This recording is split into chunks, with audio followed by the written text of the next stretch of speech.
Então vamos lá dar continuidade, tá? Então a gente parou aqui, ó. Vou retornar aqui então. Ferro fundido, tá? Cinzento, caracterizado por apresentar alto teor de silício e microestrutura rica em grafita livre, na forma lamelar. Temos o branco, caracterizado por apresentar baixo teor de silício e microestrutura rica em cementita.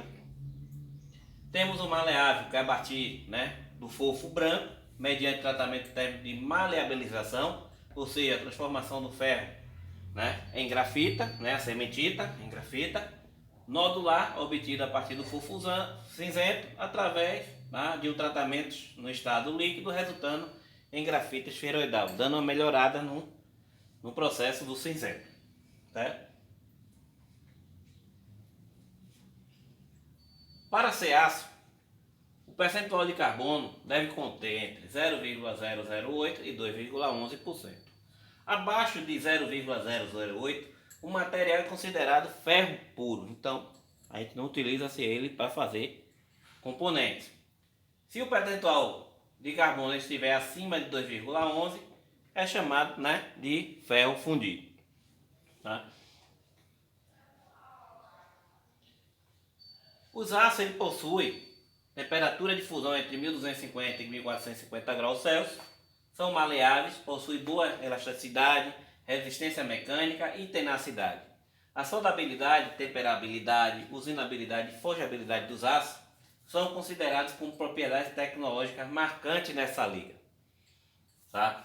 Então, pode observar que ele tem uma temperatura de fusão, uma variação boa, né? 1250 e 1450 graus. Certo? Os aços podem ser classificados, tá, em aço carbono, ferro mais carbono, aço de baixa liga. Qual é a diferença do aço baixa liga para o de alta liga? Tá? É a variação do elemento X, que é adicionado ao ferro mais carbono, certo? Que é dada a melhoria. Então eu posso colocar magnésio, né, níquel, cromo, todos esses aqui como elemento de liga para dar características, né, especiais para o aço, que eu fazer a utilização dele. Então, se eu tenho um aço de baixa liga, ele é ferro mais carbono mais elemento X, onde X soma a soma dos outros elementos, como eu comentei agora, tá, de liga, ela fica menor que 5%. O de alta liga é a soma, né, de Fe mais C mais X, onde X é a soma dos outros elementos de liga, sendo que esses outros elementos, a soma deles dá maior do que 5%. Certo? Então a diferença de um para o outro de alta e baixa liga é essa questão da porcentagem na adição dos elementos de liga. Tá? Mas, né, para que tudo isso aconteça, tudo tem que ser normalizado.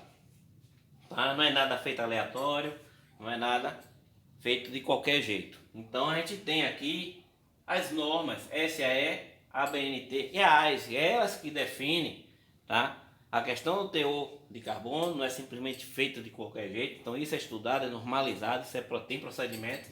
Então, a SAE, né, Sociedade de Engenheiro de Automotores, a ABNT, que é a Associação Brasileira de Normas Técnicas, e a AISE, tá? Instituto Americano de Ferro e Aço, eles estabeleceram normas que indicam a composição e classificação dos aços. Então vamos lá conhecer um pouco sobre isso. O sistema numérico das formas da SAE compõe de 4 ou 5 algarismos, que significa o seguinte: o primeiro algarismo ele indica a classe do aço conforme o quadro abaixo. Então, se ele tem lá um aço 1020, né? Então, primeiro, 1020, o número 1 está dizendo que é aço carbono.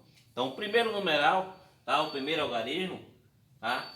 Ele define essa designação. Está dizendo então que a classe do aço com início 1, ele é um aço carbono.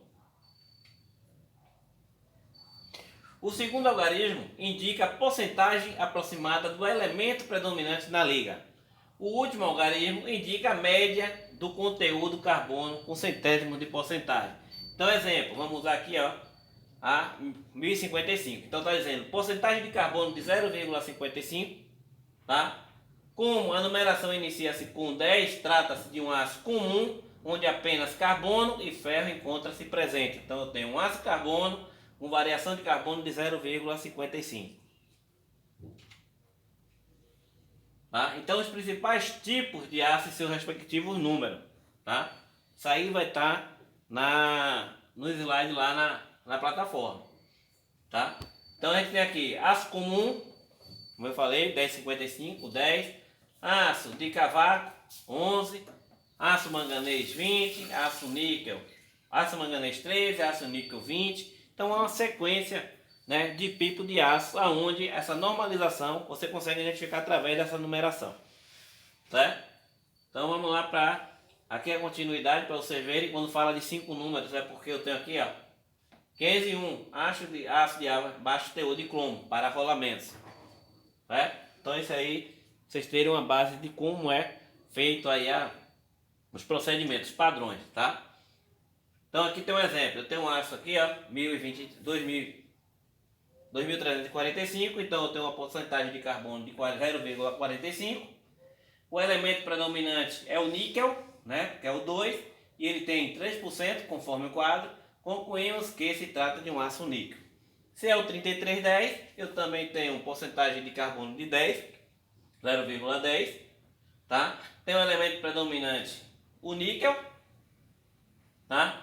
Então concluímos que se trata de aço níquel cromo.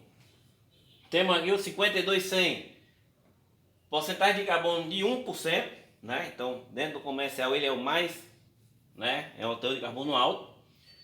O elemento predominante é o cromo, certo? Concluímos que se trata de um aço cromo. Então pode ver que quando você vir falar, esse é a 1020, 1020, 1055, 1060, 1090, então você já sabe que ele tem uma característica, é um tipo de aço, é um aço comum, um tais teor de carbono, tá? Ok? Então, até a próxima. Aí,